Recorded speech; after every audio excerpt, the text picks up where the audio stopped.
What's a problem or adversity that you successfully overcame in life? Um, that's a good question. I feel like when I was younger, I dealt a lot with self-confidence issues, and I was like really, really anxious all the time.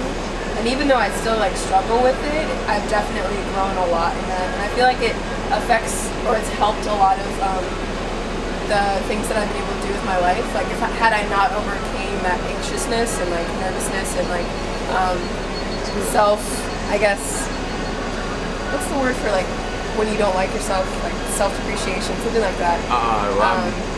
Yeah, I know. I'm trying to think of the word too. I don't know. Self-esteem. Yeah, self-esteem. If I wasn't able to overcome that low self-esteem issue, I feel like I wouldn't be able to be where I am today.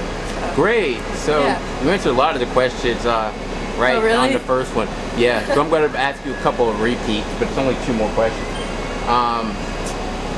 So basically, when did it get to its worst? Your problem. Actually, before we get to that, just so we know a little bit about you, not asking for like personal details, but give us a brief background of you, overview of your life up until when you started getting these anxiety issues. Just so we have some type of just so we have a little bit of know a little bit about you without so you're made into a person, so we can humanize you, I guess. Like I guess. You grew up here, there. Yeah, normal I was life, a military brat and I was homeschooled. Okay. So I really didn't have like a whole lot of really.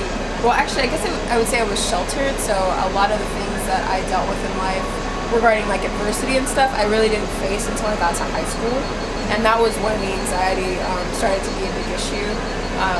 Just really worrying about what people thought of me, or if I measured up in like classes, or the way that I looked, like anything. That's definitely where, or I guess the peak of my anxiousness. And then I guess through meeting some really good people in my last 3 years of high school, I was able to understand that I really don't even care about what people think of me, and that I'm made the way I am, and I need to be comfortable and confident in it. So. Great. Excellent. You answered the last question without me even having to ask. Oh, cool. Awesome. I was going to ask, when did it get to its worst or climax? I was going to say, what'd you do to overcome? And basically, I think you answered that. Unless you have any other advice that you'd give to people with anxiety issues, self-esteem issues, what would you say? Any words of wisdom?